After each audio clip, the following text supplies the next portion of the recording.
What about you, Joe? What's some things you learned? I got a daughter. I don't have a choice but to show emotion. I'll tell you one thing I didn't realize when it came down to parenthood was, you know, you're programmed for so long, like figure out what's your identity. And at some point, like you have to realize it may not actually be you. Your identity might be creating the person who's going to make the change. So I was always told, make a difference, make a difference, make a difference. So I've always done my best to make a difference. But now I'm starting to realize that maybe the difference that I'm supposed to be making is creating a human being that's not a burden on other people who will eventually make the ultimate difference. So I don't know. I mean, I'll tell you, it's definitely purpose. I mean, I have so much more purpose as an adult. Having a child, I'd be a mess if I was an adult without one, to be perfectly honest with you. Yeah. She definitely brought it. I remember thinking when I was told we were pregnant, I was like, it's got to be a boy. I was raised by a single mother, two older sisters, surrounded by all women. Every animal we ever had, female. Like there was no men. So I remember thinking, it's got to be a boy. Got to have a boy. And then the second I found out I was having a little girl, I was like, tutus and tiaras, let's go. What size tutu do I wear? Like it was I don't care. You want to paint my nails, do it. Yeah. It's but the purpose, I think, of parenthood is what's changing. Not what is the purpose, but the actual purpose of parenthood. So to me, that's kind of the most shocking part. Yeah. But so B-Mac, what about your idea of fatherhood, man? What's some things that you kind of going through, experiencing, man? Just like share with us, you know? So I think more or less fatherhood has taught me a lot, for sure, about myself, other people. Just thinking that I had the patience that I had and not realizing that I didn't have the patience that I needed to be a father. So learning to be patient and learning that, you know, the way that I was raised is not necessarily the way that my son should be raised. Damn. So, you know, like he said, single parent household, mother, all women, raised grandma, aunties, all my cousins, females, up until I got to a certain age and I started to hang around my god cousins. But just seeing how women operate versus how men operate with kids, it's a total different ball game. And learning, like I said, learning that patience, being that gentle parent where I'm like, okay, well, let's talk about this. Why do you feel this way? Why do you, instead of getting mad, hey, you don't need to feel like this. This is not right. Or hitting my child. I don't hit my child because I'm obviously bigger than him. So if I come up on him, he kind of cowers back. So I'm like, okay, well, you can't be like that to him because you are a bigger person than him. So learning that patience, I would tell anybody if they ask me, what's the biggest key to being a parent?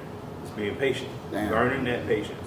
That's the biggest key. That's to being a successful parent. Shit, man. That's very true, man. Because patience is tested every day with kids. I got two kids, two girls, and you know, I have to stop myself once in a while because you know we go through our own frustrations, and sometimes we got to take that step back. And it's like a selfless job. And I think that was one thing for me I had to learn. I mean, me and my brother, we grew up together, but we always were kind of like, you know, he was doing his own thing, so I'll be out in the house doing my thing.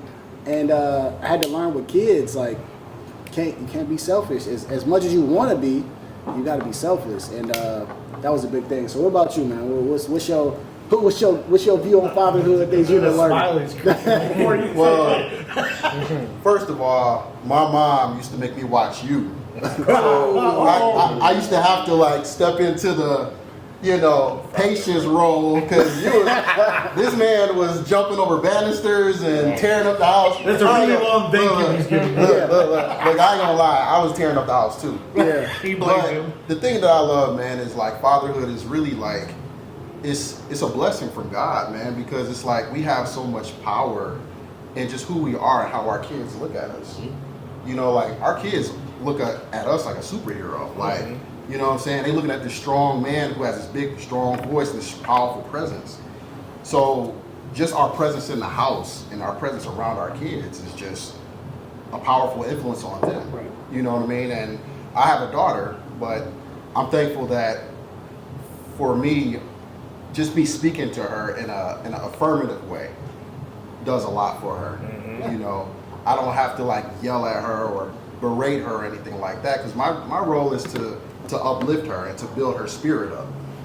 But at the same time, teach her discipline, you know, teach her how to move, how to conduct yourself, you know, and it's a powerful thing, man. And sometimes, like you said, it's a selfless, sometimes it does feel selfless, because we don't always, as men, get the shine with everything. You know, like, let's be real, like a lot of times the mothers, they get, you know, all the glory for, first of all, giving birth to the children, which is an admirable thing. That's a powerful thing. I mean, I thank God for our women, man. Like, that's a beautiful thing. But it's like, as men in this world, like, we have a role that's like, we are like the backbone of our families. We are the backbone of our legacy. I mean, all of our kids carry our last names, and they're gonna carry that last name into the future. Right. So how we raise them is a testament to you, and to you, and to you, and to you, and to you.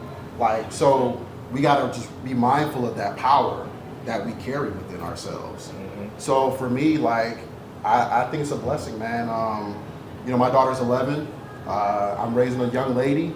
I'm trying to teach her, first of all, like how a man is supposed to conduct himself in the home, how a man is supposed to treat a woman, and just to treat people in general.